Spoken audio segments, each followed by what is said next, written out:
H live, man. How you doing, my brother? I'm doing well, man. How are you? I'm great, man. Welcome everybody into the room. My Atlanta Hawks are playing tonight, so I got to represent the Hawks. I know that we're gonna get straight to the point too on this show. No, Mike. I'm back on the bandwagon. I told you, Trey's got me back on. It's been a long time. I'm an Atlanta Hawks fan now too. Again. Now, I who were you a fan of before? Huh? Who were you a fan of No, I just before? left. I told you, Mike, when they traded Dominique, I just left. Oh, that's I right. was That's right. The curse is over. No, Trey is the truth, man. So shout out to Trey Young. We're gonna get it done tonight in Atlanta against Philly. We really, really, really need this game. I think this is a huge confidence booster where it makes it look like game one wasn't a fluke. So, big day for Atlanta, though, period. Migos come back after a hiatus of sorts. And, we got a playoff game, game three and culture three. Now, what was your takeaways from here in culture three? I have a whole lot to say about it, but go ahead. I want to start with you. just wasn't that good, Mike. We talked about these breaks, man. We talk about these breaks. Culture 2 was I was what? about to say, oh, 2017? right. What we say, Mike? Too many breaks, too many tracks. Too many breaks, too many tracks. Actually, Culture 2 was 2018. I don't care. Yeah. Too many breaks, too many tracks. And I mean, too long of a break and too many tracks. So Mike, immediately when you sent me the track list, and I immediately thought about what I said on this podcast last week when I was like, these dudes need to make these albums more like 12, 13 tracks. I don't know who's telling them that people like you and your folks may want to hear for 18, 19 tracks, but it's like 50 said, if you want to make music like for you and your homies, like just like stay in the basement and do that. This album probably would have gotten a much better review had it been more concise, like the first culture was. You and I talked behind the scenes, and Mike, I'm not their biggest fan, Right. but I was a fan of the first culture because the tracks were dope. Yeah. There were some classic records on there, and the album was concise and well put together. I think that was something that was understated about that album, and it's something that I pointed out and kind of tried to highlight when people were kind of getting on them a little too much. I felt like, I think people were too focused on like maybe what they felt like was a lack of lyrical ability. And I was like, no. But these dudes put together an Yeah. album in a concise and organized fashion. Yeah. That's not easy to do. It's funny you mentioned that because I remember when Leo Cohen was on The Breakfast Club, and I think Culture was the last record that he was involved with when it comes to Migos and them being on 300. And he basically was telling, the people at The Breakfast Club, like, I mean, what do you think about Culture 2? Because at the time, Culture 2 had come out, but he was talking about how concise the other one was and what they did to make sure that's what it was, and how Culture 2 didn't have that. And this right here is just in disarray. If we talk about conciseness, and if we talk about just having, I guess, replay value, let's say, right? And regardless if people think that they're MCs or lyrical or whatever, you can't deny records like T-Shirt, Cast and Call, Bad and Bougie, Get Right With You, and Slippery. And those are the five that come back to back to back to back to back on Culture. Yeah. Well put together. Well put together, you know what I'm saying? And I think that something that you said offline when we spoke initially, it starts off bad, I think, in my opinion. I mean, I know people like straightening or whatever, but they started off with all the features. The Drake feature is underwhelming. And it sounds like damn near, it sounds like Takeoff wrote Drake's verse or something. Hold on, but Mike, he was going for so long. I was like, hold up. I was like, is this Migos? I'm like, is this Drake's song? And maybe like, I'm like, what's going on? Because he just like started off like the first like 2.5 minutes pretty much of the song. I'm like, okay, where are the Migos? Can I get like jump in some ad libs or something to let me know that they're there with him?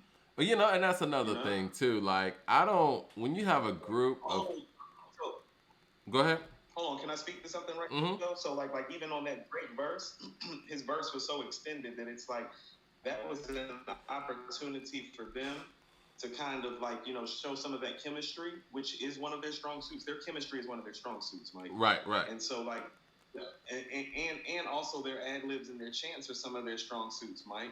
And that was a chance for them because the Drake verse isn't that great. They could have made it better if they would have gotten behind it.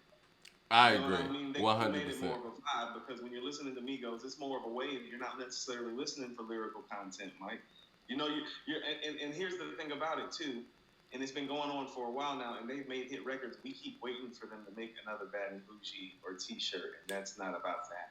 No, it's not, and you got to move forward as a group and as artists on that. One thing I do want to talk about. Let's talk about Drake and his features too. You know, because people talk like Drake's features are kind of like Jigga level, right? You know what I'm saying? Like I don't, you know what I mean? How people make it seem like getting a Drake feature is what you're working for in this industry, and it's underwhelming, and it's not like he carries the record when he comes on. Like, you know what I mean? Like, there are people who've been on featured runs, or even when Wayne was on his featured run, he would come and take over the track. Same thing with 2 Chainz. I don't feel like Drake does that. Let's qualify that before we go a little bit further. When we're saying a Drake feature, are we talking about a verse or are we talking about a hook? Well, we're talking about a verse. We're talking about a verse. Oh yeah. Oh no. His verse. Yeah. No. Who said that? Who said his verses? Who said his guest appearances were Jigga level? Well, I mean, that's what they make it seem like, just having Drake on the record. Because you know what it is? When you have Drake on a record, it's an automatic hit. You know what I'm saying? Like, you're automatically going to be charting. You're automatically going to be on the Billboard because Drake is Drake and he streams with anything that he's on. So it's a coveted feature. He hold on. He did earn that hook wise though. That's why I'm saying it's like, oh no, if you're talking about putting Drake on a hook, it's like, well then yeah, because he's earned that. He's made a lot of epic records getting on the hook for other people. Earl Easy Mo says Cardi B killed them on their own song. You know what? I think that Cardi B feature is by far the best feature on the album. I agree, Mike. So can we go to the feature right quick? Let's go to that feature. Her feature is what the album is actually missing. I told you the album's uninspired. Oh, she sounds inspired. She sounds energetic. She sounds there for the moment. Yep. That's what the album's missing because that's what they do well.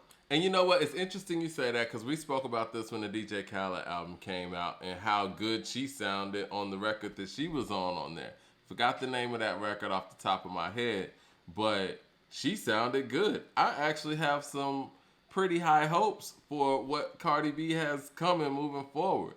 Now, is she gonna have the hits that she had, last time? I don't know, but she sounds like a better rapper right now than she ever has, and I gotta give credit where credit's due.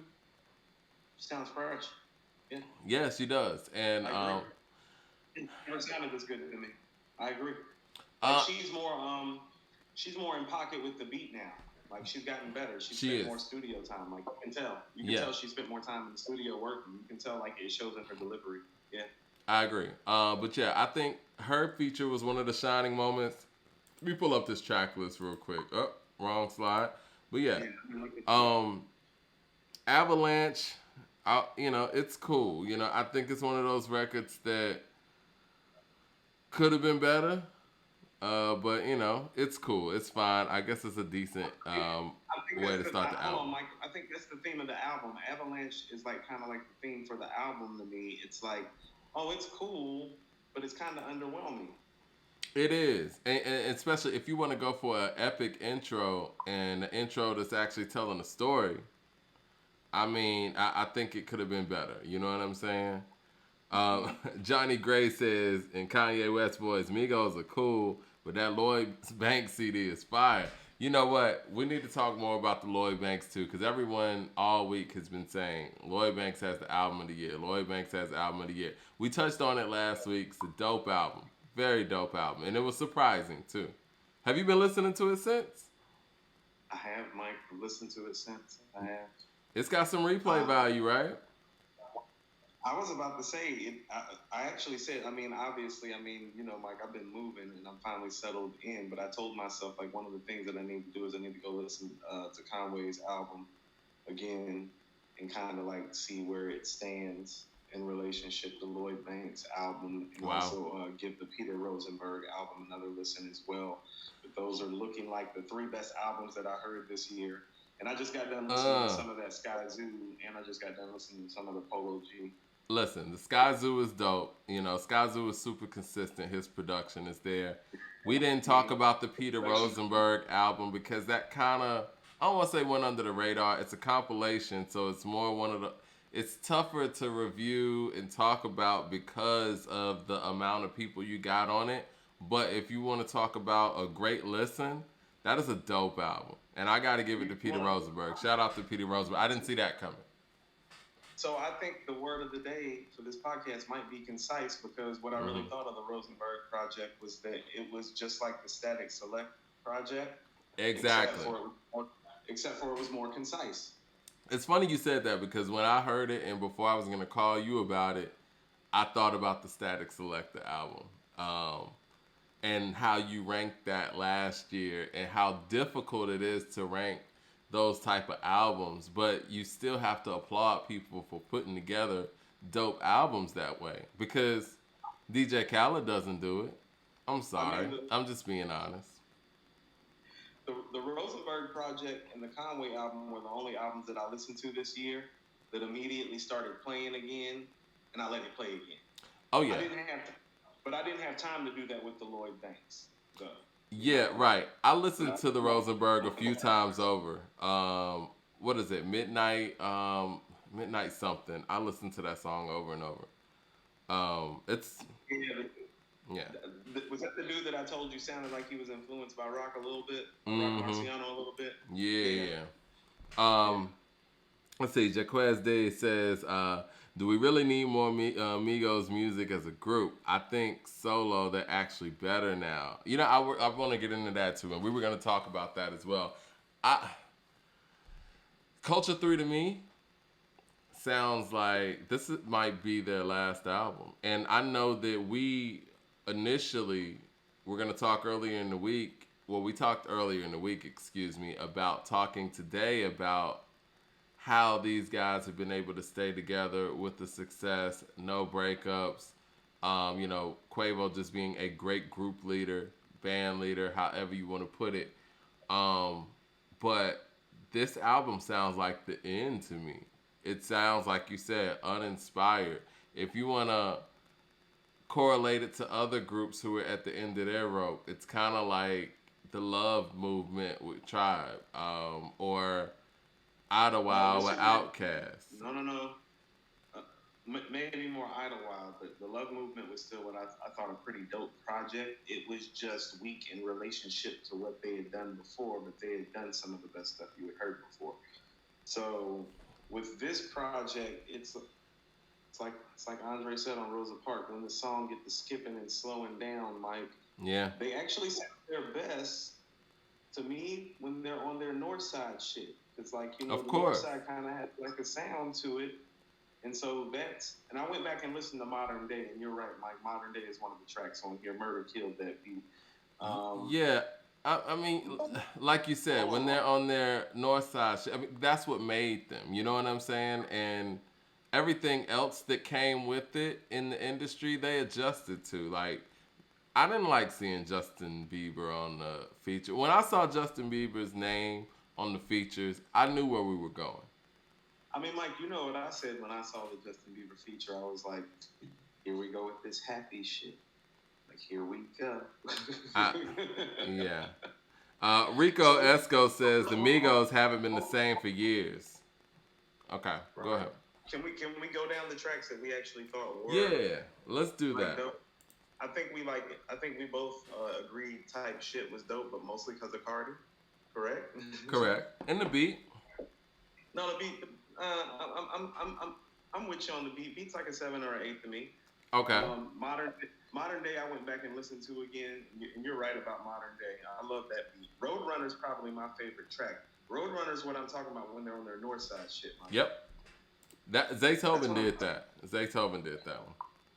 Of course, of course. Sounds like it. Mike, Antisocial was the record I was most impressed with on this album because it showed some growth and some development. And I'm like, oh, if this, and I'm like you, if this is going to be your third album and your last album, you should have made more tracks like this I'm not mad at Antisocial. I'm not mad at one. that one. And why not? And why not is probably my second favorite joint after Roadrunner. Okay. Yeah, why not? Roadrunner type shit, modern day, and I Need It were the ones that I was going to. And I think that for me, I'm looking at Hold on, this. You hear me? hold on, I Need It, the last one, the last track. Yeah, I mean, but they put that out last year. You know what I'm saying? That was already a hit. That was getting played. That don't count, man. That's what I'm saying. Yeah, that song kind of doesn't count. But I was bringing up that song to kind of just talk about the standard that I kind of set for this album because in between Culture 2 and Culture 3, they did a few songs together like Stripper Ball, right? And the way that these songs came together, it was like on some Kyrie, Durant, James Harden, where it's like all three of these guys had kind of been doing all their individual feature things and they come together on some Voltron shit. Kind of like we were talking about with the Locks. Like the Locks had really gotten comfortable as individuals and came together and did something bigger than them. That's why I didn't really like the fact that I saw a bunch of features on this project because A, you guys are some big stars. You don't need these features, first of all. You don't need features to carry an album to get people interested in an album. Cardi, keep that one. That's your wife. You know what I'm saying? And she's the biggest star in the world. She's one of No, them. it was the best. It was the best feature on the album too. Exactly, Mike, so and it was. Yeah. That's the only one that was necessary. Maybe the Juice World paying homage or whatever. I didn't even like the Pop Smoke one, honestly. God bless the dead. Mike, why do all the Pop Smoke records on everybody else's albums that come out seem like they got the same bass line to them? Why does Pop Smoke sound like Lloyd Banks? But whatever. Anyway, I think that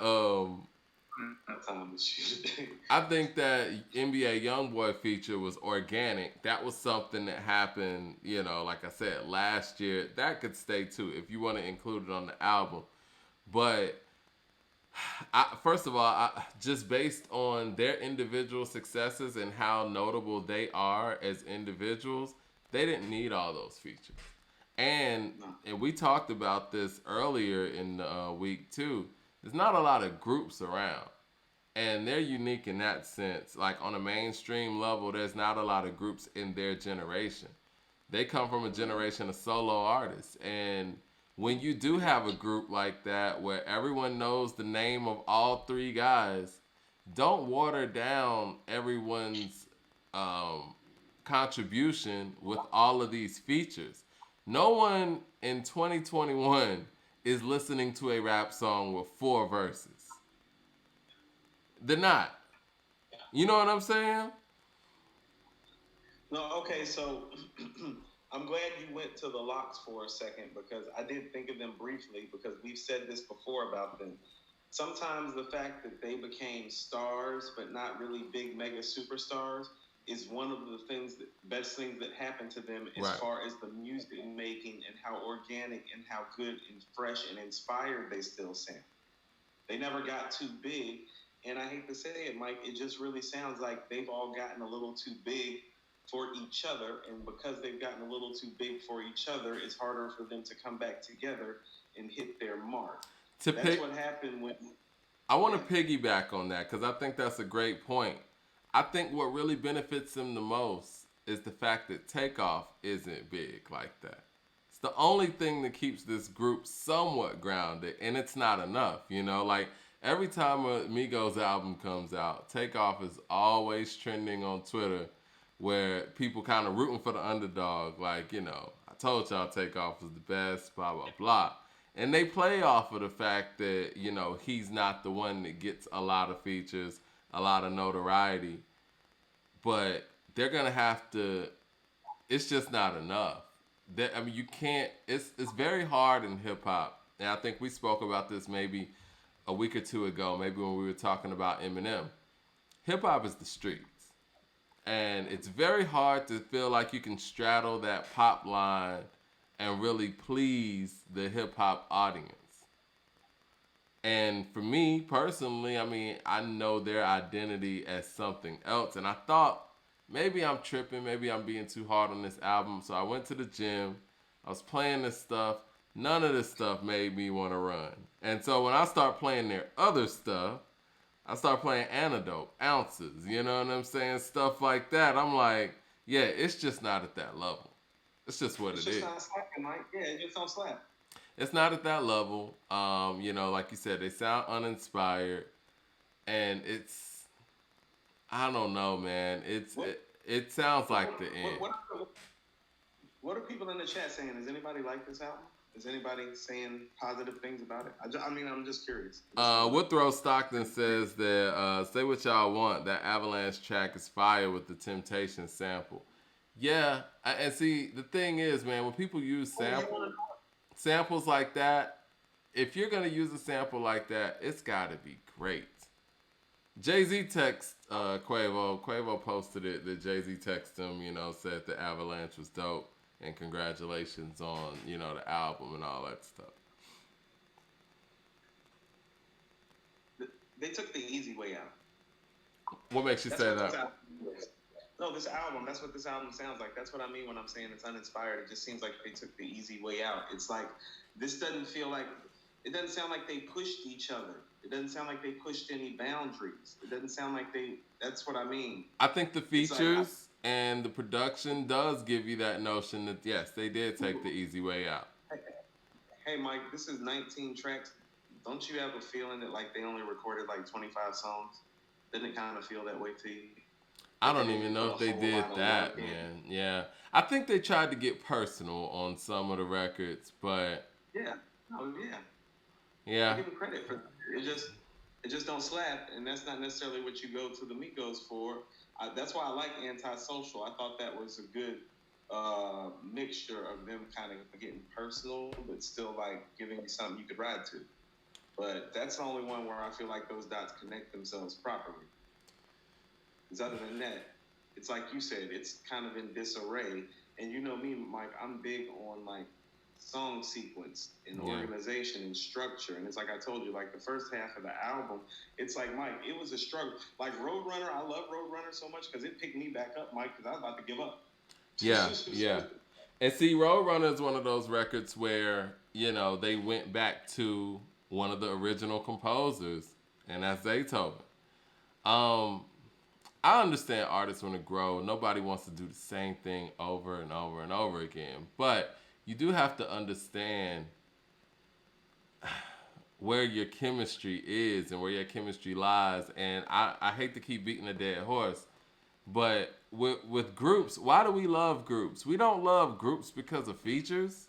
Whose decision was were these features? That had to be a record label thing, and that was the other thing. I've heard the Migos put together stuff on their own for years. I think the decision to have so many features and the features that they actually had, that had to be a record label decision.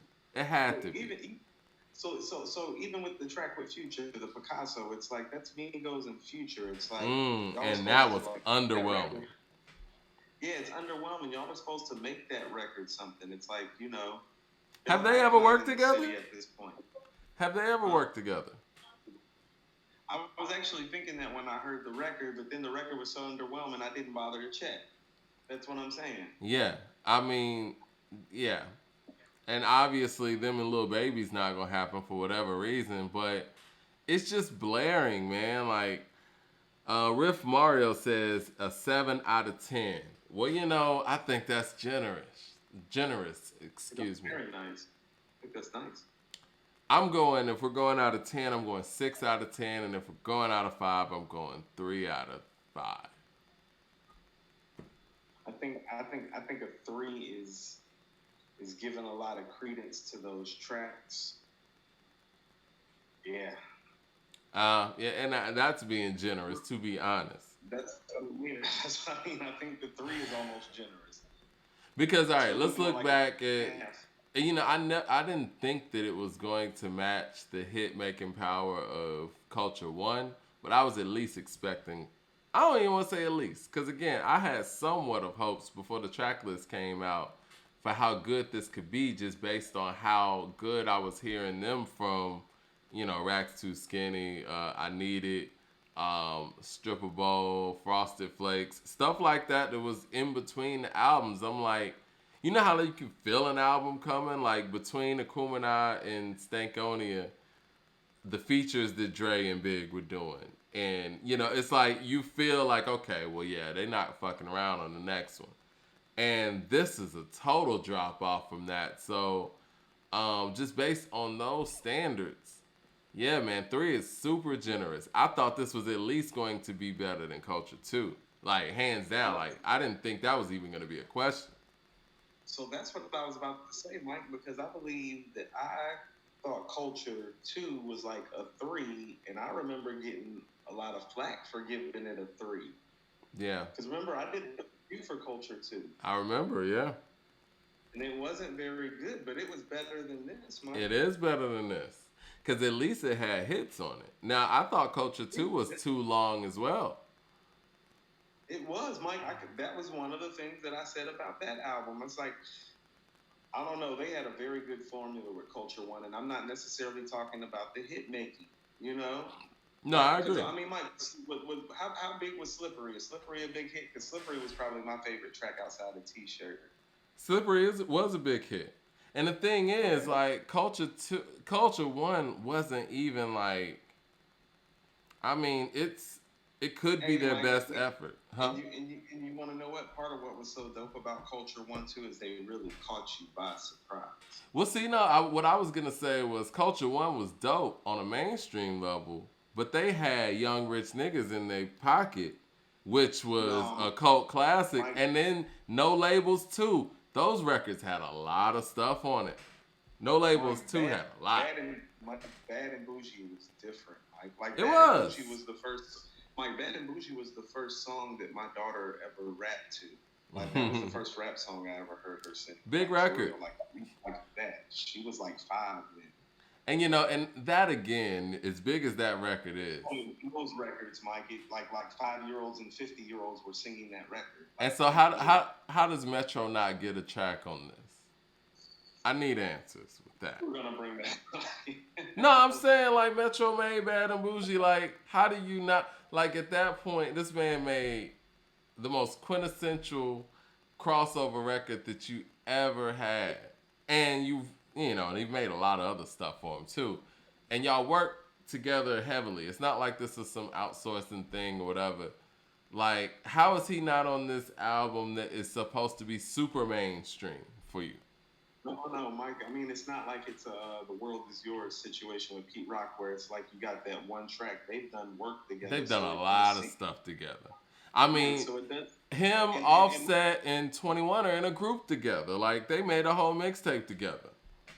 Yeah, so it does seem a little strange that he's not on here, just for the amount of work and connections that's already there, and also, Mike, just for, like, it's not just them that's uninspiring. Like most of these tracks are like they're like, oh, they're okay, that's solid, that's dope. I mean, but Mike, we in Atlanta, so it's like, like these beats ain't like, Mike, we hear beats like from local producers. It's like, you know what I'm saying?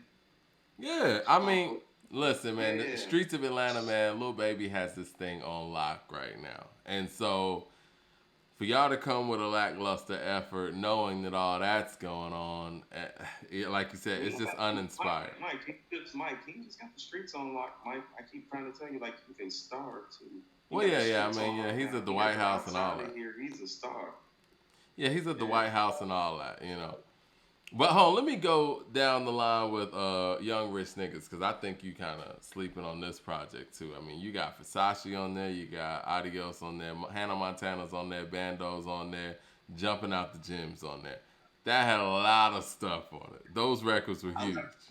I like Jumping Out the Gym. None of those records are Bad and Bougie though, Mike. No, Bad and Bougie. Listen, Bad and Bougie is their Billie Jean. But I'm just talking about as far as them having big records. Like, No Label had That Mike, had can I speak, Fight Night was on it. okay, Handsome and Wealthy was on it. Mike, So, can I speak for somebody that like wasn't a fan? hmm Like when Bando and all that was coming out, it all came off as very, very gimmicky. Bad and Bougie and T-shirt let you know that they were here to stay. It felt gimmicky up until that point. When they made Bad and Bougie and T-shirt and they made culture, it made you feel like, oh, they're not gimmicky. They're on to something. right. Well, what did There you was think a about Fight Night? difference. What did you think about Fight Night and Handsome and Wealthy? No, no, no. I like Fight Night. Yeah, I'm just saying, like Yeah. all of their projects, they had shit on there, and it was But like that's, I this one mean, ain't so got Mike, nothing. but okay. So listen to what I'm saying is that because they were never the greatest of the MCs, Hmm. culture made you respect them as artists.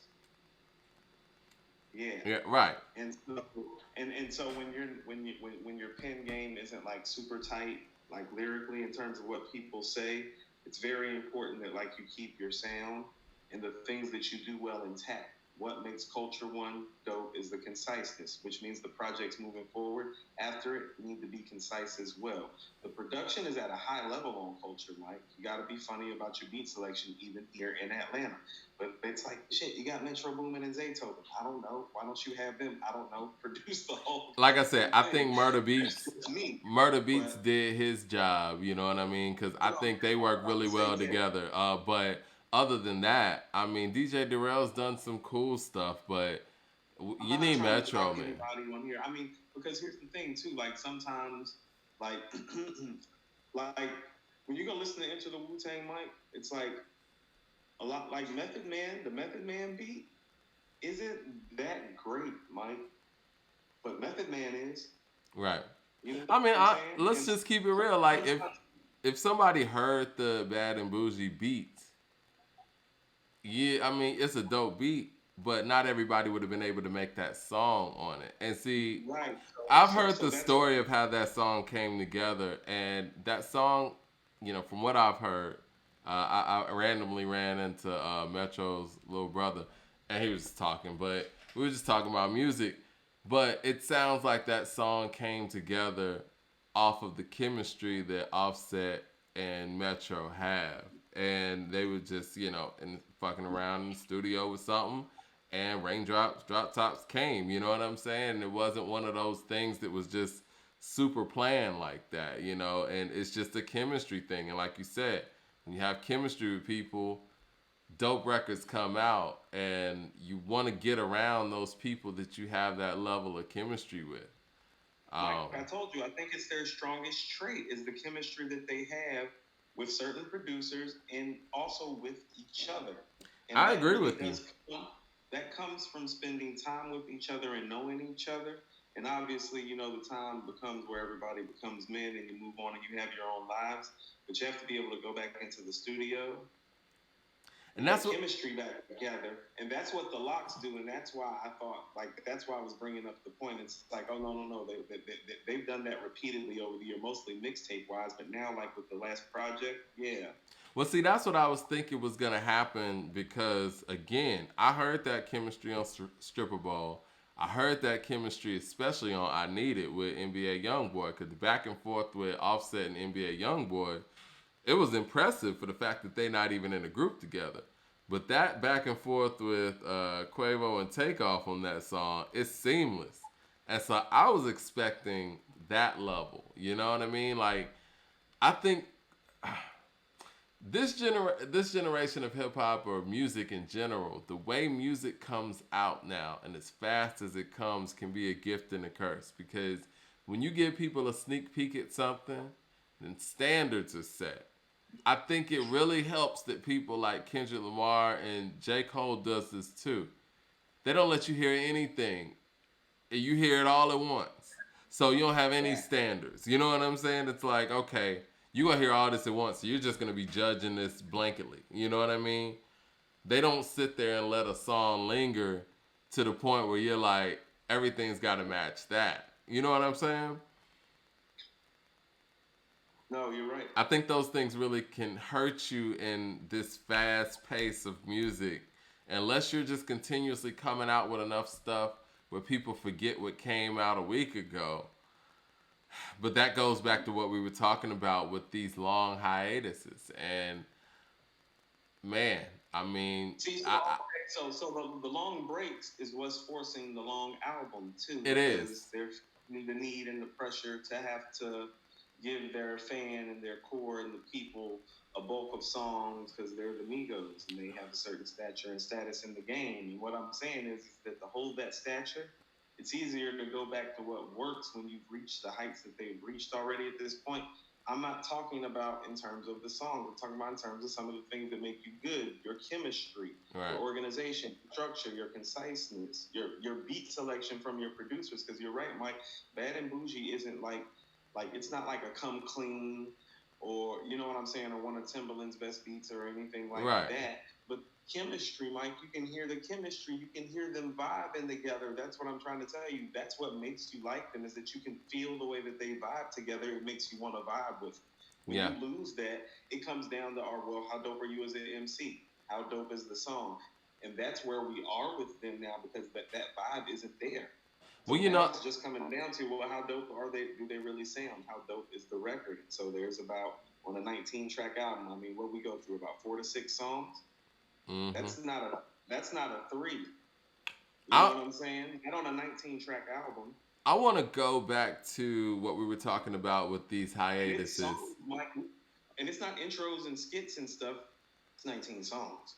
I want to go back to what we were talking about as far as these hiatuses and everything that's stacked against you. First of all, you have the not just the anticipation, but the standards that people will have for a long-awaited project stacked up against you. And like you said, the artist is going to have the need to make a longer effort. But my opinion, I feel like, and this applies to Kendrick too. I hope I'm wrong. But when you're waiting this long, it's because whatever you're cooking up is not that good. I mean, it's just call it what it is. Nobody's sitting here sitting on gold in the prime of their careers. You know what I'm saying? Like, you're not. If you got that Mike, shit, you're going to put that shit under. The companies are going to make you put this shit out. Mike, do you think that they started this project last year, stopped, and then just picked it back up and then just put it together? I don't know. I think, you know what I think? And I was going to get to this too because I feel like as people grow up in general, it's very tough to keep a group together and concise with chemistry because everybody has their own individual lives. They got families, you know, they're stretched out, and these guys are like individual brands in themselves. So you got Quavo doing features and having studio time over here. Offset doing the same thing, probably showing up to different videos. So I just don't think that they had had the adequate amount of time to really sit there and knock out an album. And it sounds like it got to a point where it was like, fuck it, guys, we're just gonna bear down and finish this thing. It doesn't sound like this is something that and see that's where the new model of the music industry doesn't really work that well for groups. You know what I'm saying? Like, cause back in the day, when you had budgets set for, let's just say, again, an Outcast, right? Y'all are coming out. This is your damn, not schedule. What's the word I'm looking for? This is your quarter to come out. This is your quarter to come out. This is your budget. This is the studio time. We're recording from August to December on, said album. Lock in. Ain't nobody out here doing no shows. Ain't nobody doing these features or whatever. No reality television. There was no social media in that sense, so people could really lock in and put together an album. There was no pop-up spot up dates and you showing up to clubs and all these different distractions. And I think when you So, got a group like that, it bucks with the chemistry. okay, so you're saying they've been stretched too thin by the industry. What's that? Say that again. You're saying they've been stretched too thin by the industry. I think so. I think them straddling that line of being, mainstream artists and still doing underground things that got them here has stretched them thin.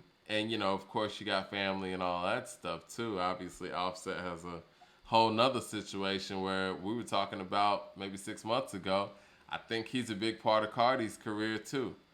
So So can we can we segue into something right quick? Because go I ahead. think the question now would be, what's next? Mm-hmm. Because you've always mentioned that you thought that Quavo is a great leader, but just from the outside looking in, Mike, it appears that Offset is the one that is most set up for success post Migos, and a lot of that has to do with Cardi. I Your think thoughts? I think Quavo's accomplishments come with Migo accomplishments, right? So with Culture 3 not winning a championship or even being in that place, that falls on him. He's the project manager here, right? Like with I was going and that's why I wanted to even wait to, see what we were going to talk about to hear the album because if it was really good, I was going to give Quavo a lot of credit, but if it's really bad, it goes the other way, you know? Yeah. And so I think ultimately those guys look to him for leadership. I think he's one of the better, if not the best, I would say top 3, top 5 group leaders ever in hip hop. And, this album not hitting all the marks falls on him. And so to answer your question, where do we go from here? He's gonna have to galvanize the troops and make them believe what the next direction is. But I don't think the next direction is making an album like this because the album like this can really end a big group. Um, I think what they do have going for them is the fact that I love the Honcho Jack project, right? I think that Quavo and Travis Scott have very unique chemistry. And it's one of those things, kind of like a Redman and Method Man, where it's like these guys didn't grow up together. They didn't come in together, but somehow they come from all their different directions and they sound like they were made to be here together. Mike, They Mike. do. I mean, Method Man is from New York. Redman is from Jersey. They're right next door. Now, I understand what you're saying, but they sound like they actually were rhyming together from the jump and went to the record label as a duo. You know what I'm saying? Like they had two different camps. They had two different paths. They just happened to have man at the end of their names. You know what I'm saying? Like this is like divine intervention here. Like, and they happen to be on Def Jam. Really, them coming together was more of a Def Jam thing than It was them. a Def You know what I'm It was saying? a And Def Jam. and it It was worked a Def Jam thing perfectly. for the show soundtrack. It was a Yeah. Def Jam thing for the show soundtrack. And your name just happened to be Redman, while my name is Method Man for a whole different reason. You know what I'm saying? And I feel like, luckily, Quavo and Travis have a unique chemistry that not a lot of individuals who come together have. Is what I'm saying. I'm not saying they Redman and Method Man. I want everybody to cool their jets on that. That's not what I'm saying. What I'm saying is the fact that he could go off and do side projects with Travis Scott and, still have some, notable stuff. Not to mention the relationship that Offset has with, Metro and 21, and Cardi B is his wife. So, they got options when it comes to them splitting off doing individual stuff. But as far as the Migos and what that direction is and what's next for that, I think they got to go back to the North Side type of vibe. That's it. I mean, the mainstream's So done with you right now. I hate to say it like that. right. So if they are going to release a next project, Mike, can they afford to wait another 3 years? Just asking No, more questions. no. It has to So the come next immediately. project, so They the might next need to project needs to come out they might when? need to drop one this year again. They might need to pull a Marshall. Eminem did Okay. that. Okay, Mike. If they don't drop another project this year to wipe away the stain from this lackluster effort, what do they do from there? I think they need to They've been making hits. They're not making hits anymore. So these are viable questions. I hope that Hold on, Mike. Do you hear a hit record on here? not at all. I don't. Not at And all. and I Okay. think people were saying they like straightening and all that. I think that's because nothing else is on there. And I like I said, the only hit to me that was on there is the NBA YoungBoy song. I Need It. That was it, and that came out last year. Last year, then. So and it was on the radio and all that stuff last year. So that was kind of just a bonus. So that record was already out. I don't hear It's a a hit on throw. it. It's a throw-in, Mike. You want to know why they threw it in? Because there's no hits on this album. Exactly. And, yeah, that's it. And then the fact that it's at the end too, it kind of lets you know that we kind of stretching this out. People in the chat are saying Culture 3 is trash. Lloyd Banks' album is fire. Yes, Lloyd Banks' album. Right. You know what? Let's talk about the Lloyd Banks album a little bit because I don't want to beat a dead horse here. We briefly spoke about the Lloyd Banks album last week, and I think it's really interesting. Somebody like Banks, who, for all intents and purposes, people felt like his career was predicated on whatever 50 Cent did. And he went out here without 50 Cent, and I was very impressed with the people that he got on the album with him that kind of let you know that he's really into the culture still, right? Still very active, and he gets respect from all those lyricists as well. Benny's on there too, and Benny's killing shit all over the place. So, like I said, big organization and structure guy. Was really impressed with how well he put the project together. You would have thought this was put together by a major industry person. Like somebody, you would have thought somebody with some weight in the game was backing this project, is what I'm saying. And so that's what's impressive about it to me in terms of how it was put together. Go ahead. I'm sorry. When you said that, it made me think, man, I wonder why, people who are very active on social media, like a 50 Cent, like he has something to say about everything. Like he spoke on that rumor of James Harden sending Sweetie $100,000 through Cash App for a date, and it's like you're not gonna. I don't want to say promote the Lloyd Banks album, but you knew it came out. Like you're not gonna shout it out or something and congratulate the fact that Lloyd put this album out like that. Lloyd Banks is a big part of G Unit from the ground up, and I don't know, man. It just feels like you said, this was well put together, and regardless of what their relationship is like right now, you got to be proud of a guy that you saw from a very very young age and that you had to do a lot for, because that was one of 50's main gripes, is the fact that he had to do so much for these guys. Well, he did it on his own. Like, shout it out.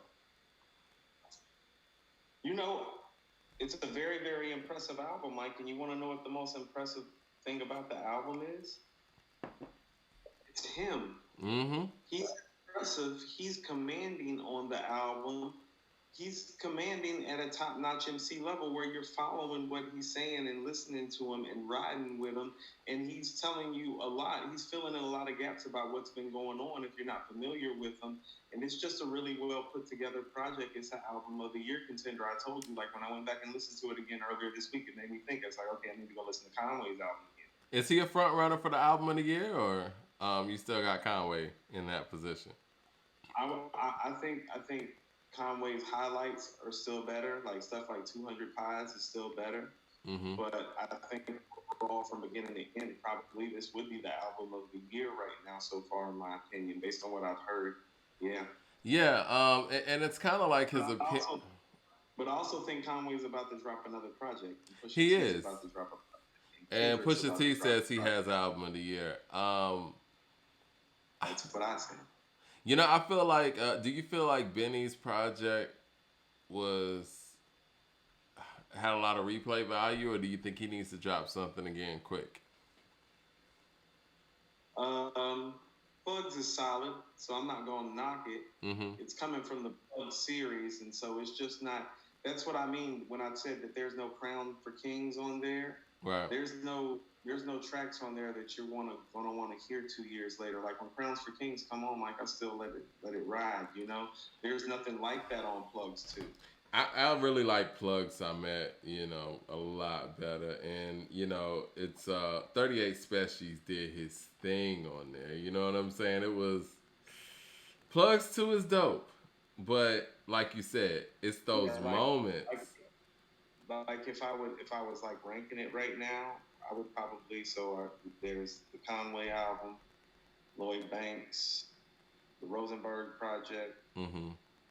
I would say I feel like I'm missing something. There's the Cole album and Plugs too. Those are probably the 5 best projects this year. We don't do this a lot, and that's good that we're talking about this. But what do you feel about the Cole album now? Have you went back and listened?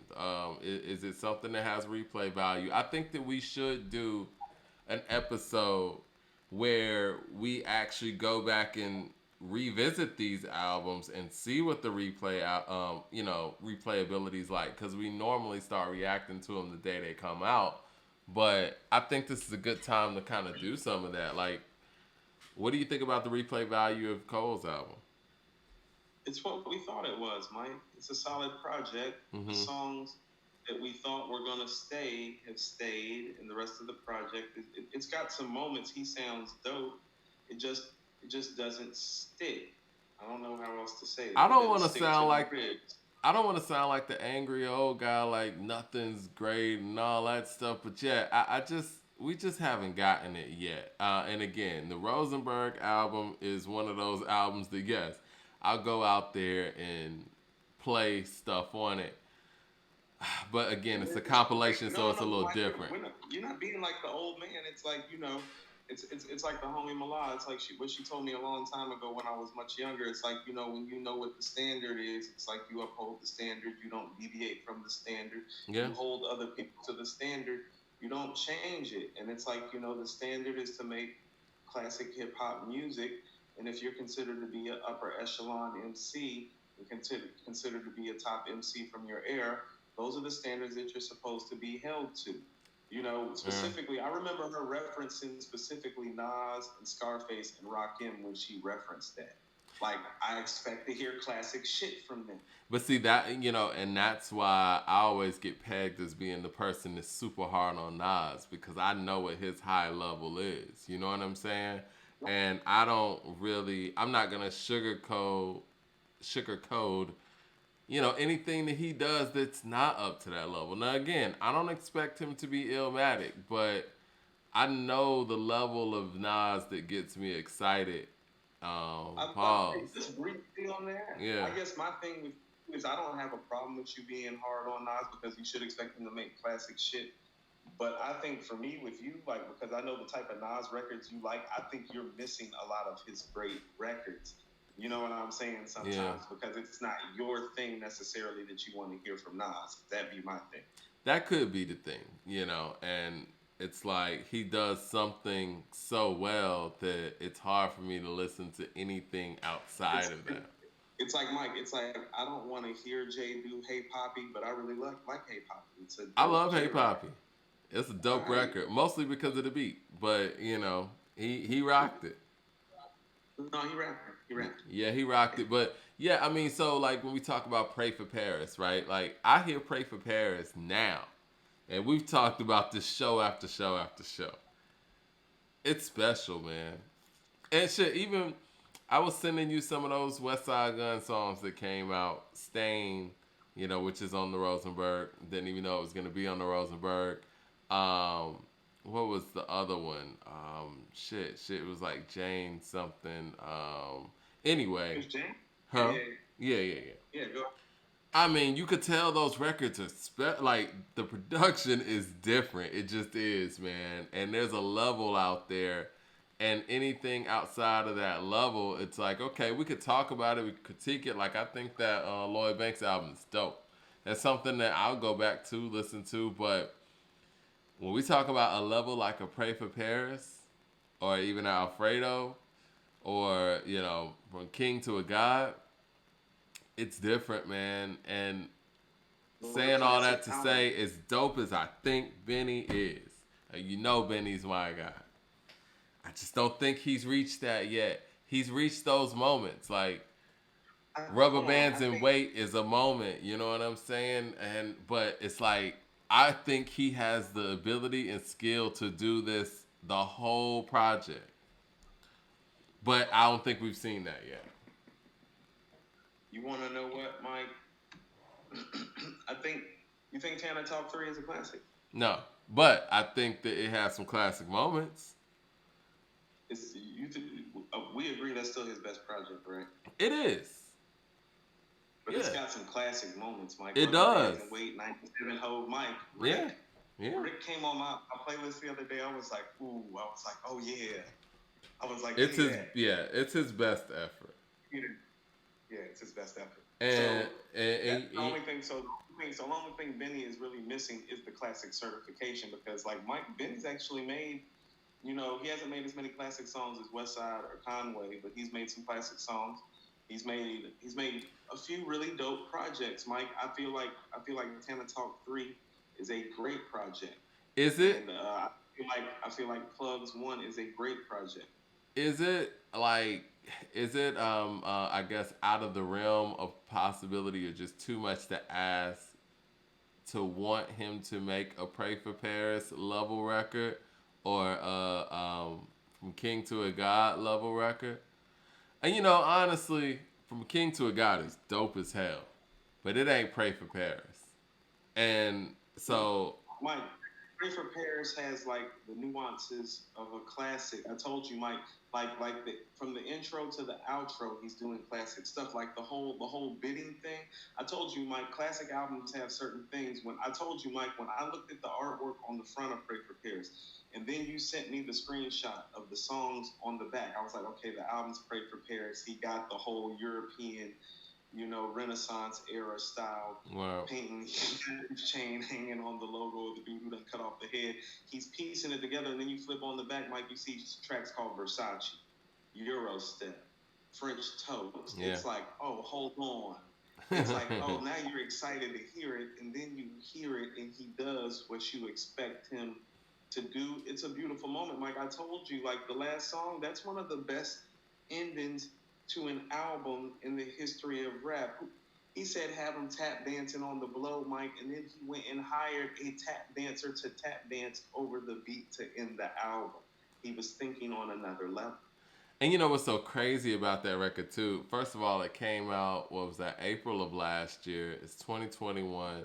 It's about, 16, 17 months old.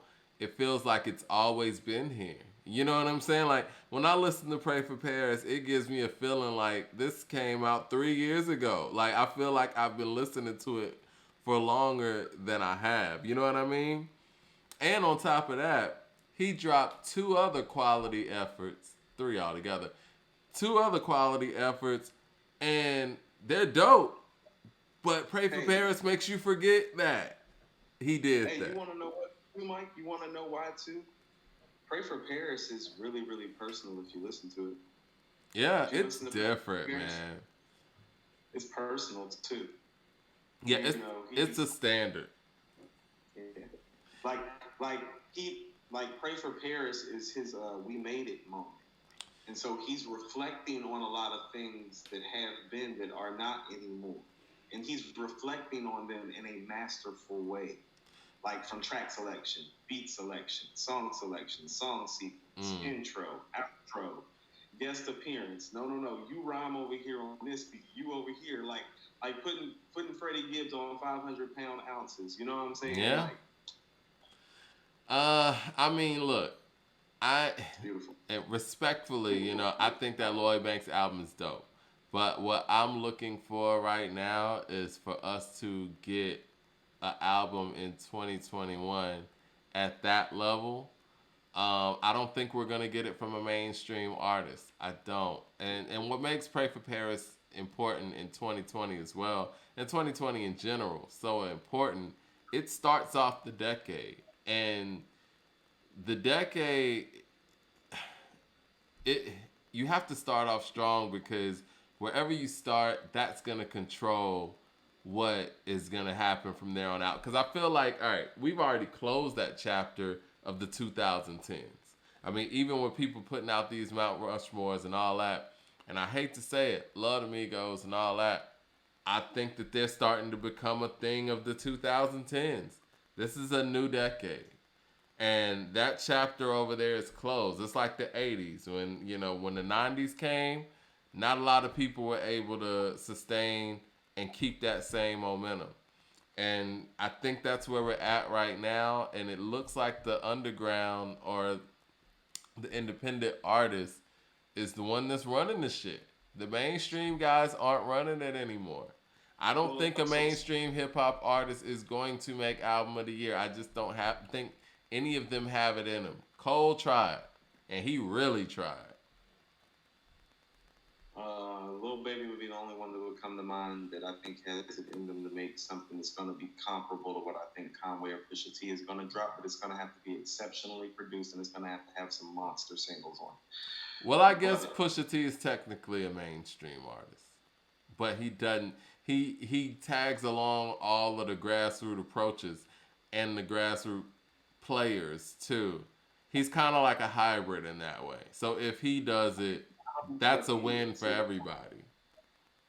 But here's what I will say. So I would say, so we've been into this decade for 18 months.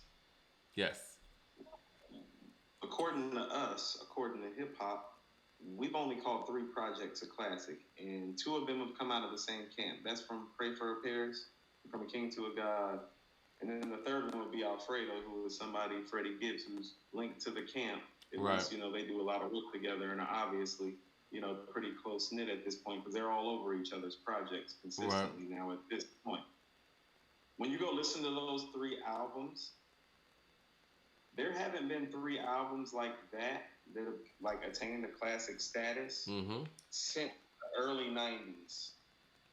And so what you're seeing is that hip-hop is probably going through its first full cycle of kind of recycling itself back through an era again. And that's why Griselda is so important, is that I think they're the first camp to truly actually bring an era back in hip-hop, because now hip-hop's been around long enough to bring an era back.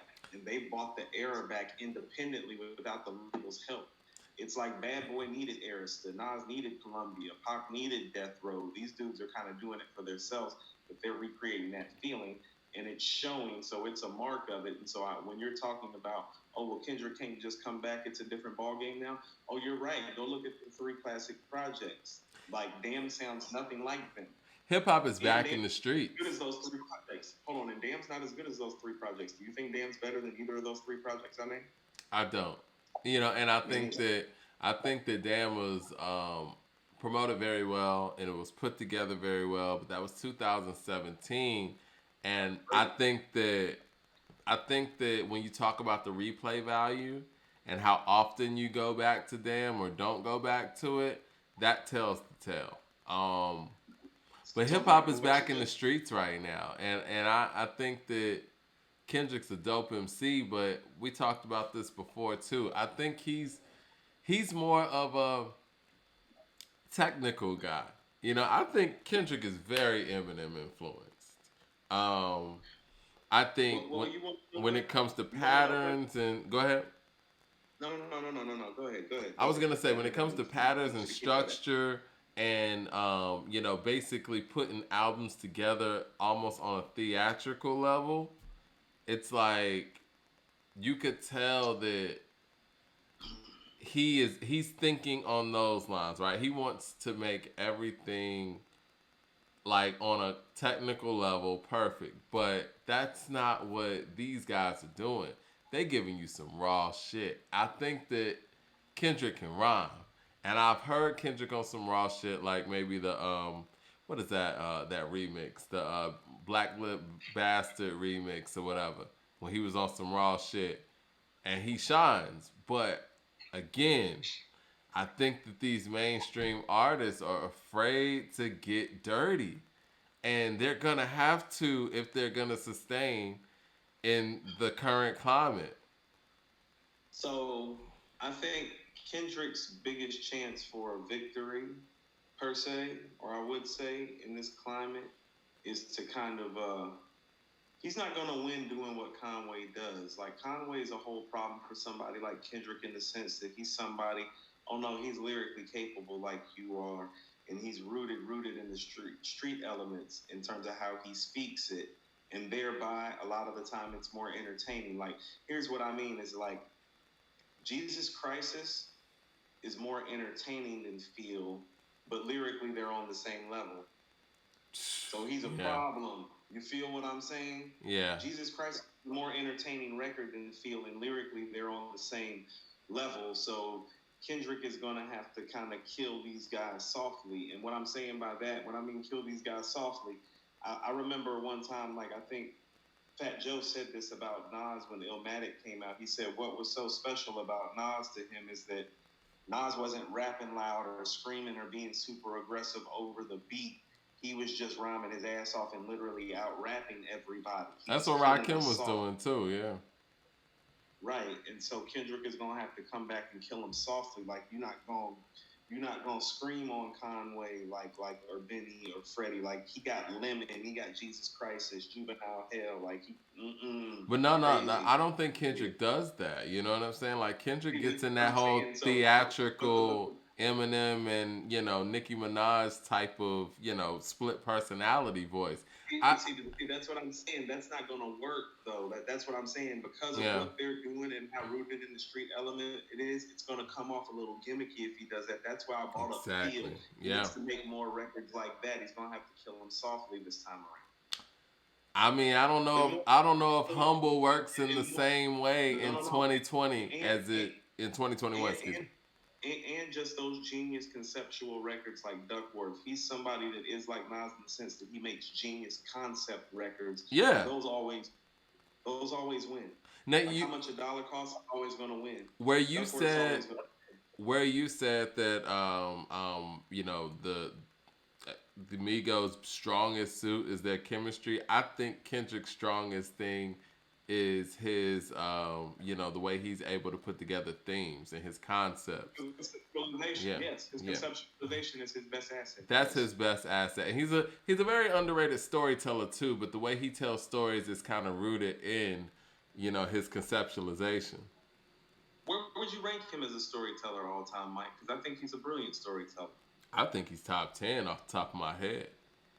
I was thinking he was top 10. I would just put him on the back end of the top 10. Without even thinking about it. But, I'm sure if we thought about it and, I know he has a lot more stories to tell. He's up there.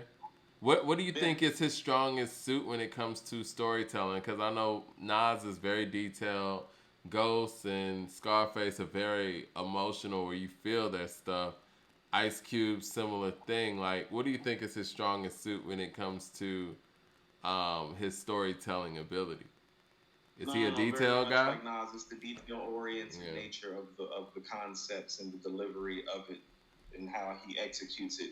That's why I said Nas, because he's the other great storyteller. I feel like this detail-oriented like Nas, conceptually genius like Nas, and executes when he gives you those genius conceptual records. He doesn't short you on those records. When he conceptualizes a genius concept record, oh no, it comes off like genius.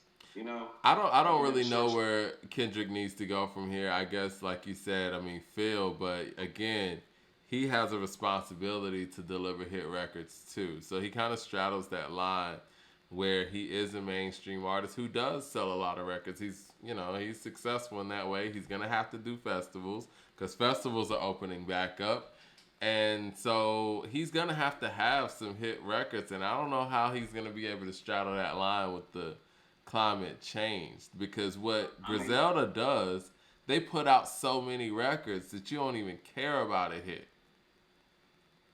Mike, I think behind the scenes, I've been saying this to you for almost 3 or 4 years right now. Push come to shove, he still has that whole Dr. Dre thing he hasn't done yet. And so if he were to just put out a record that Dre did the beat to, oh, he wouldn't have to do nothing else at all after that. Well, the other That would thing be is though, what's the last that would record that Dr. Dre produced from end to end? no. I mean, as in, if he were to release one record produced by Dr. Dre, like drop it, like everything that you're talking about, like he wouldn't need to make no hit records or nothing. That would be enough to go ahead and bring everybody in. I told you that's his ace in the hole. He's already got all these classic material with no Dr. Dre beats. I told you that's his ace in the hole. He can always pull that out and win. Yeah. Because we still haven't heard that yet. I don't know how much the current climate really cares about that, though. You know, you remember when Rick Rubin and Eminem linked up, and that was supposed to be such a big deal, and it wasn't. Kendrick is something different, man. That's different, Mike. Dr. J is something different. Because how about this? Because and nobody really talks about this either. Oh, Dr. Dre hasn't done well really with lyricists of that caliber now, has he? How did that whole Rakim and Nas situation?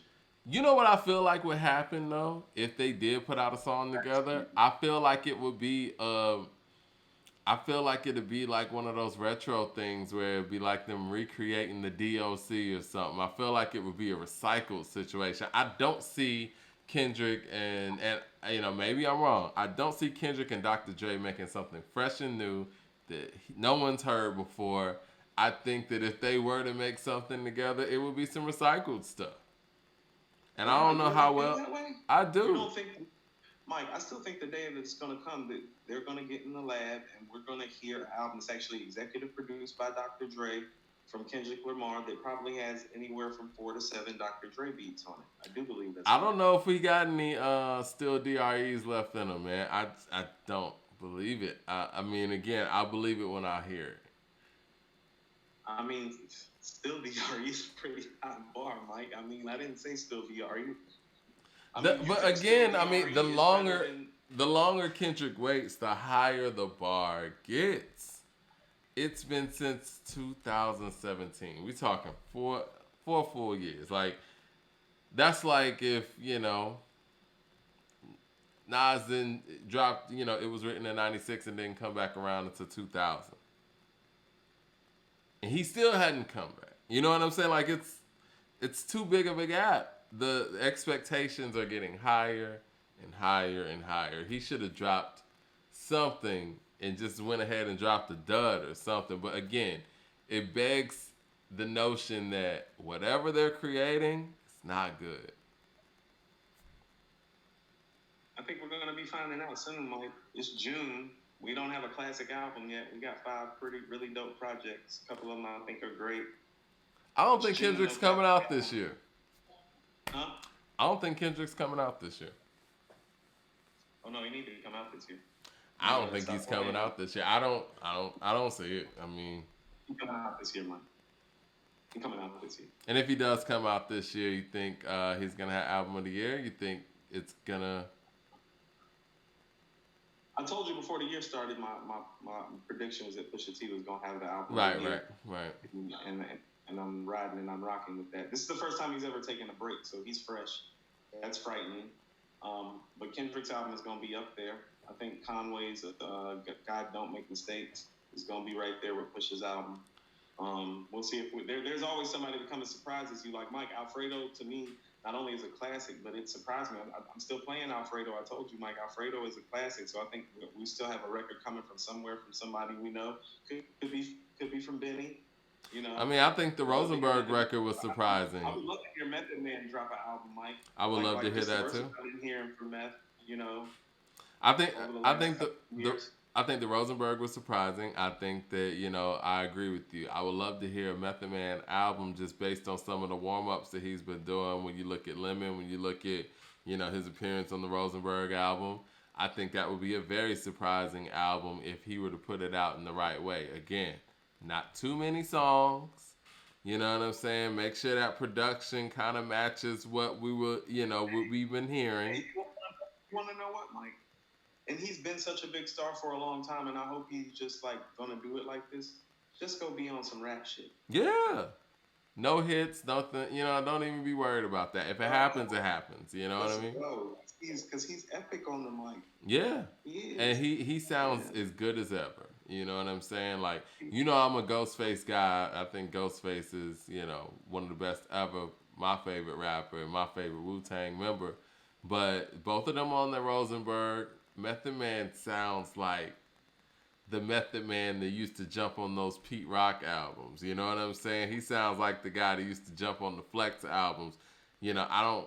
I think that everybody else sounds like, okay, well, this is a legend, but Meth Mike, sounds fresh. Meth he's sounds one. like, if I didn't know Mike, any better, I would think he was a younger artist. he's one classic album away from being a top 10 MC. It's literally that serious. I think It's the he only can. reason he's got the top 10. I think he can That's do one it. reason. I think he can. Method Yeah, Man, if it's you Method hear us out there, put together this album. We're looking at, look, if I'm talking about Method Man putting together an album right now, we're talking about just 10 to We want 12 songs. 10 to 12 songs. You know what I'm I saying? want 13 songs. I want 13 songs. I need a Wu-Tang joint. So that's one song. That's why I need 13 because I need my Wu-Tang joint. I disagree with you. I don't need a Wu-Tang joint. No, Do a no, song. I'm not trying to. Do a song with Redman. Cool. I want to hear Meth. That's it. No, no. I was about to say I need my Wu-Tang joint. I need my Redman record. So now we're down from 13 to 12. We got 11 records, and then Meth go. I say this respectfully. He is at a. Hear Conway feature. He is such a level right now that the rest of his guys aren't at, with the exception of Raekwon. I would rather just hear him. I don't. Okay, well, how about this, Mike? What can we get like a Meth verse Chef like part like whatever? Like so, when I mean like a Wu-Tang joint, I mean like something on some Wu-Tang shit. It don't even got to be the whole crew. It don't got to be like what Ghost do, because Ghost is the one that really brings everybody together. Right, On right. some like Wu-Tang shit. But when I mean on some Wu-Tang shit, I mean something where you got one of the guys and you like feel that Wu-Tang vibe that you feel. You know what I mean? Like, yeah. He's Method Man. Like, no, you need a Wu-Tang joint on there. He's Method Man. We need some surprises this year, man. And I think Method Man could be that, at least for. Yeah. He would, like if he drops an album, he's going to be my surprise pick for like an album of the year contender. Like I think it can be done, and I think he's putting himself in the pocket with these young guys who are winning and grew up respecting him. That's what I'm saying. Like Conway and Griselda and them have an affinity for them. So it's like Derringer, Beat Butcher. I mean, he been known Alchemist. He been known Havoc. You get what I'm saying? Well, that's the thing about Griselda. They have, just revitalized a lot of the guys that they were inspired by, and they got those guys just ready to go, and kind of just do some things that they weren't able to do in their time. I mean, I would like to hear the Locks do it again, Hey, Mike, not too many guys can go after that verse that Conway did on Lemon, and you not go at the end of the song be like, damn, he got him. Yeah. Yeah. Like Conway didn't fade Method Man on Lemon. Like this ain't, you know what I'm saying? like. Well, and speaking of Conway, I think right now, just carrying over from last year and what he's been able to do, I think he's still the best MC in the game. And so I'm looking to hear some great things from the new album as well. And yes, so he's gonna have to continue to maintain that. But Pusha T. Mike, he was in LA this week with Alchemist. Okay. Yeah, he was putting that on the gram. Like I think one of the shots he shot, he just put a whole bunch of flames up, and I was like, yeah.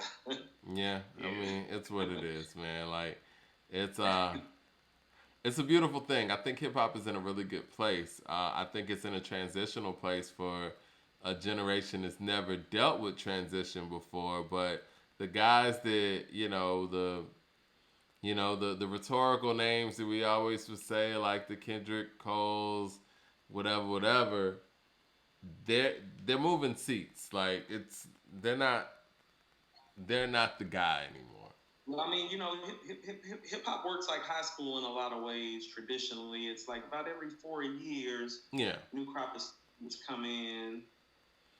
Because people like Big Sean, he put out a really good album last year. Like that elder statesman now. Isn't that crazy? Big Sean's like the elder statesman. He is. Yeah. And the energy's different. You know what I'm saying? Like once you put out a certain amount of albums in hip hop, you're an elder statesman. I mean, the Migos are going through that right now. You know what I'm So saying? Like, this is why those first couple of albums you make as a hip hop artist are so important because I'm gonna say this: most of your stature late isn't about your stature late; it's about your stature early. mm-hmm. So let's go to who our icons are right now. Our three biggest ones that would be Snoop, Jay, and Nas. Look at their first albums, Mike. Tell me that doesn't have something to do with the fact of how iconic and how big their stature still is now. It Yeah. is what they built their foundation on. What they built their iconic foundation on.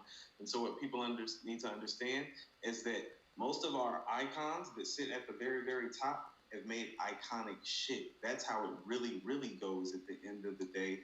And so, what you're really finding with Migos and a lot of these other guys that aren't necessarily in their prime anymore, oh well, it was great for its time. It might even been a classic for its time, but it wasn't maybe necessarily iconic because it's Right. going to show late how iconic you were. That's why when a Nas or J project drops, it still hits the meter. It still moves the meter Yeah.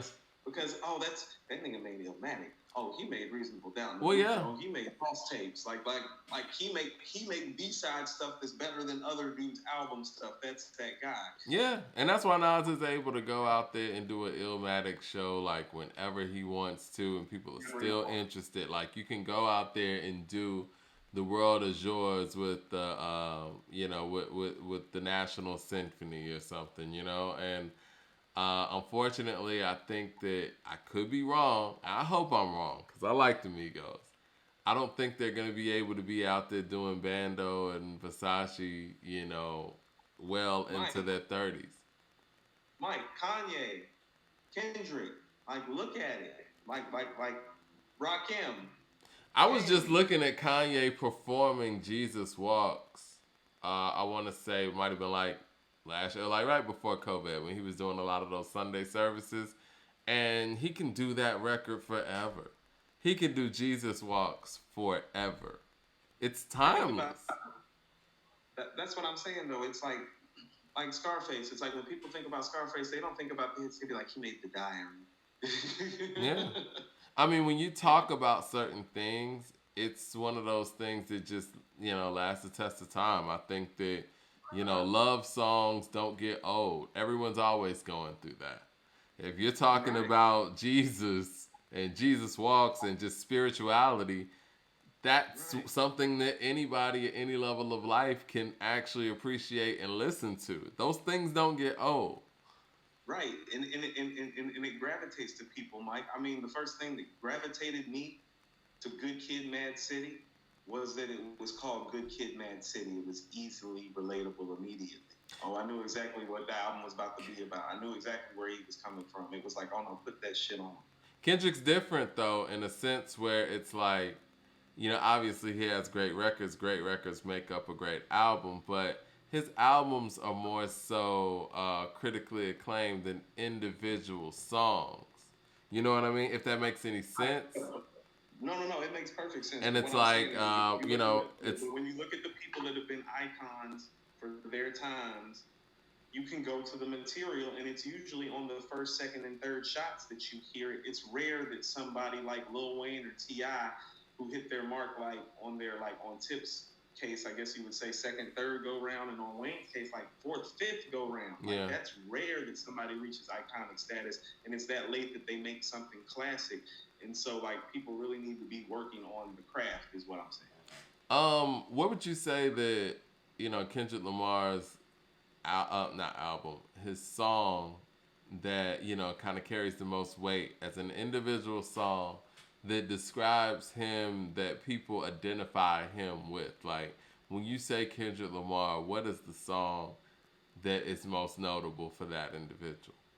You think? Mike, there's something about "Bitch Don't Kill My Vibe" that lets you know how interesting and different he is, but Okay. how relatable it still is. So that would be the record that I would say. I was gonna go with Because All Right, but you might be right. I think All Right's more about the climate right, than him it's as an individual. it's about what he sees. It's not about him. "Bitch Don't Kill My Vibe" is about him. Yeah, yeah, yeah. Well, I guess I guess his first, well, I won't say first album because that's kind of, murky too because, what do you consider an album and a mixtape? But his first major label offering is the one that kind of, holds the most weight still, you think?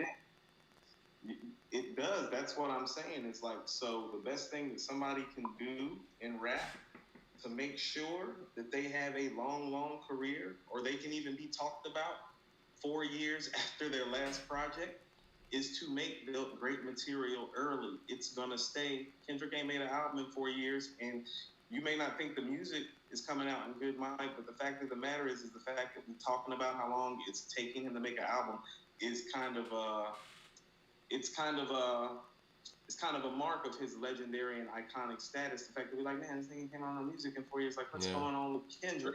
But you want to know why, Mike? That's because he made Good Kid, Mad City, Section 80, Pimp a Butterfly. Like, that's what I'm saying. And so when you hit your mark early like that, it stays with people. So even when you leave, it makes them ask where you are. And so the best thing a rap artist can ever do is make iconic shit. It's going to carry literally the entirety of your career. Well, don't get it twisted. Mike, Snoop hasn't made anything even close to Doggy Style since Doggy Style. No, he hasn't. And, that's 28 years ago. I mean, you know what? I'm going to say it like this. And, I say this. I don't think Kendrick's going to put out anything that's trash. I just don't think that it's going to be anything to make you forget about the others. And it's very hard at this point, and you make it harder and harder as the more break that you're on. What if he makes something like a Godson or a Life is Good? Like, is there something wrong with that? I think that he's already made the classics, Mike. Well, I don't think there's anything. I don't think there's anything wrong with that, but I do think that at that point you must relinquish and understand that you're not on top anymore. Yes. Well, maybe the fact that he's been gone for 4 years, he's kind of already relinquished it. Yeah, you have to. Too much has happened. Yeah. Like it's like when Rakim came back after 5 years, he wasn't going around saying he was the greatest MC ever. Everybody else was. He wasn't. He had already kind of given that up. I'm only like this. And I'm only like this about Kendrick because he is competitive and he has articulated the importance of this competition and how important he takes it to be the best. Because it's not a lot of guys who do that. Cole doesn't really do that. You know what I'm saying? Cole's one of those. He just does his thing, spits his shit, and just, treats it as a job almost. Where Kendrick's made it he's made it a point to say that he wants to be the best. I mean, he's the king of New York. It's whatever. Like, I'm going to kill this person on this record. And, we like that. That's what hip hop is based on, just seeing who is the best. That's why we have these conversations. No, it's good. It's good. Yeah. But it's healthy. It is healthy, but at the same time, we just got to be realistic about where a person is. Like, that status just doesn't stay because, you can't go out there and keep all your belts and don't even fight anymore. It's just what it is. He's, like I said, man, the music is really going to tell the tale, but he's already kind of reached a certain status, Mike. That's what I'm trying to say. That's why it's like, I'm not expecting him to make album of the year anymore. He's already made album of the year 3 times. So you think he's done with being a legitimate player for best album of said year? No. I think it's going to be an album of the year contender. Just like Godson was an album of the year contender. Mike, if we actually want to go back to the year Life is Good came out, I thought it was about the second or third best rap album that came out that year. Because guess what came out the year Life is Good came out? Good Kid, Mad City. Yeah. You feel me? Yeah. That's what happened. So what happened? So hold on. So what's wrong if he ends up? That was what 2012, right? Yeah. So what happens in 2021? If, let's say, Conway's God Don't Make Mistakes ends up being the album of the year, and Kendrick's album ends up being number 2, just like Nas was number 2 to Kendrick with Life is Good. as opposed to Good Kid, Mad City. Like, what's wrong with that? There's nothing wrong with that, but Just asking questions. it's not easy to hand over your belts, you know. I mean, but that's what I'm saying. But when your legacy and your status is cemented, it's kind of like you're already in a place. Like when Nas dropped "Life Is Good," I mean, he was already considered a top five MC all time, correct? Yes. So if Kendrick drops something, "Life Is Good" comparable, and he's already considered to be a top 10ish MC, an album like that shouldn't take away from it. It actually Mm-mm. adds to it. It says, oh, this dude with classic projects is still making dope records. Those are the things over courses of time. If you keep on doing that, even if you don't make another classic, it gets you moved up a notch. It's like I Right. told you, Mike. It's like Nas actually, when I look back at it, I told you it's like, oh, when I look at Jay's catalog, it's like, oh, no. Nas needed to make King's Disease. Yeah. But see, and I agree with that. And I also feel like, at this point, when we talking about overly dedicated, Section 80, Good Kid, Mad City, To Pimp a Butterfly, and Damn, I don't feel like Kendrick has to do anything to solidify a certain spot, or I don't think anything he makes at this point will drop him off either. Now, if he continues to make incredible stuff, then yes, it's obviously going to move him up. But yeah, you're right. I mean, when you look at his catalog of music, album for album per se, the only thing that he kind of doesn't doesn't dominate in that sense on an all-time level is like if you talk about individual songs and singles. But when you look at his catalog album for album, it's very tough to have anybody, I mean not anybody, it's tough to put a lot of people over him. He's very much like Scarface that way. If you go look at the singles, oh, not there. Go look at the albums, oh, all the way there, and actually better than most. And Yeah. And the other yeah, thing very. about Kendrick too is the fact that you put him in the same room with somebody in the same cipher, he can wrap circles around a lot of people. I think that's Yeah, the only thing that's a shortcoming when you talk about Kanye and his catalog. But I think Kanye is just a very different animal altogether. But yeah, it's not a lot of people with Kendrick's skill set lyrically that have the catalog that he has album for album. I think he laps Eminem's catalog. Period. yes, Yeah. yeah, But unequivocally, unequivocally. a lot of people won't admit that. But I mean, it's the truth. Like he No, laps I mean, Marshall's catalog. no, I mean, I told you, Mike. Most of the reason why I consider him to be in the top 10 as an MC all time is mostly about it is hard to ignore how brilliant that catalog is. It's one of the more brilliant catalogs in rap. It's not as extensive as Scarface, Ghostface, or Ice Cube, or Jay, or Nas.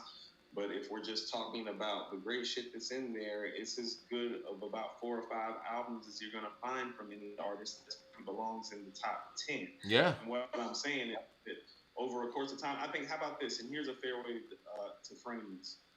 I think him being the greatest MC of all time is a conversation that's over. Is that conversation over? Who? You think Kendrick being considered, like, a lot of people argue that Kendrick could be the greatest MC of all time. Like, we had that conversation when To Pimp a Butterfly came out, remember? People were saying, like, at this rate, he's going to end up being the greatest MC of all time. Is that I don't think conversation that still on the table? conversation is somewhat over. I mean, again, he still hasn't. This next Right. effort is going to tell So, us a so, whole lot. so, Yeah. so he's a top 10 MC. You think he still has an opportunity to move up all the way to the top? I think that yeah, I think the opportunity is still there. I mean, it is what it is. Like he hasn't given us any reason to not think so. I mean, you got Jay rapping in his 50s. I mean, do you not feel like yeah, Well, then let's treat him like the 30-something-year-old all-time top 10 MC that he is, and just wait for the music because he's a top 10 MC. And about a top 10 MC, I'm gonna wait. That's all I'm saying. I About think a that top 10 but MC, I'm what gonna makes wait. it different though is the fact that we're talking about somebody in their prime, and we're also talking about the an era where music comes a lot faster and he's not adjusting to the era like Jay adjusted to the era that he was in. All the greats adjust to the era that they're in, and then when you don't, that's when you're no longer here. So Yeah, to answer when your that happens, question, it sounds like yeah, he might be on his way out of this. You know what I'm saying? but all I'm saying is Mike, when like all time the guys that I have ranked right ahead of you are named like Black Thought and Scarface, I'm gonna wait for your shit. Is Kendrick better than Black Thought? Kendrick's not better No, than Black Thought. I said right ahead of you. I said right ahead of you. You think Black Thought's better than Kendrick? Yes. I think Black Thought's almost better than anybody that ever lived, except for he doesn't have enough classic material. I was gonna say, I mean, I think we have, covered the fact bar for bar he's better. If but he had if Black Thought had two classic full length albums that were comparable to Illmatic and it was written, he would be the greatest MC of all time, in my opinion. That's how dope Thought is. Oh yeah, I mean, no, I think that, like I said, we talked about this before too. If Thought's sitting there in the same room with anybody, I think he could probably out-rap that person. I mean, the great Method Man sat there on Sway, and it is what it is. But I told you, Mike. I still think Kendrick, as a full artist, I got Kendrick above him. I do. I'm just gonna be honest. No. I'm just, my only thing was Thought making solo projects that were quality. He's released some. He's got everything else because he's got classic albums. They're just in group project form. So I just needed solo MC material to classify him because everything else about him says he's a top 10 MC. Everything.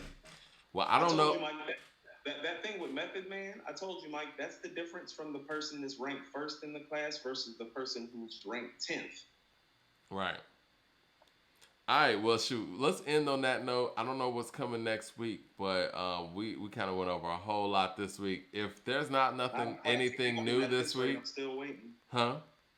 I said not a classic album at this rate. I'm still waiting. Not a classic album at all. Hopefully we get something next week, but again, if we don't, I think what we should do is go revisit some of the records that came out this year, or if we want to revisit some of the classics from 2020. I think we should do that so we can kind of refresh our palate and see how well some of these efforts aged. I thought maybe we should do a top 10 hip-hop storytellers list because when you brought up Preacher as a storyteller, we both put them in the top 10. It made me think it's like, I can think of about 5 or 6 guys, but who are my last 3 or 4 guys? Well, let's do that. Let's do a bit of both of that, and we can kind of talk about some of the albums and things of that nature along the way. But yeah, let's do that. Top 10 storytelling MCs. I want to catch this fourth quarter. It looked like the Hawks are getting blown out, man. Yeah, no. I'm on a thread. It's all bad. I got a friend. Damn, we down 19. Yeah. Come on, guys. Come on. Well, yeah, we got 3-point shooters, man. It's possible. Anything's possible. But I'm gonna try to catch these last couple of minutes. Yeah, the Migos album, wasn't feeling it. I love you guys still, but I'm giving it a 3, and I think that 3 is generous. I'm about to say I'm giving it a 2.5. Woo! I ain't mad at you. It is, Mike. It's only 4 good songs out of 19. Damn, you might be right, man. I might be. That's what I'm saying. Think about it, Mike. It's 4 good songs out of 19. That's 2.5, Mike. I'm not mad at that. You know what? It might be 2.5. Should have made it 12, 13 songs. All right, man. Y'all got to get back to the Young Rich Nigga, Migos, or do some branch out projects. But it doesn't look like we're gonna get too many more of. I don't know, the mainstream Migos. I'm not feeling it, and it doesn't seem very cohesive for you guys. And I agree with Coop. I think that the chemistry of the Migos is the biggest selling point and their biggest attribute. That's something that they don't have that's something they have that no one else out here really has, because there aren't any other groups in the generation like that. And yeah, the chemistry was off. And get back to that, man. I think they can do it, but I think this one was an industry album and wasn't feeling it. 3 out of 5 for me, 2.5 for Coop. And we're gonna holler at y'all next week. Very happy and proud.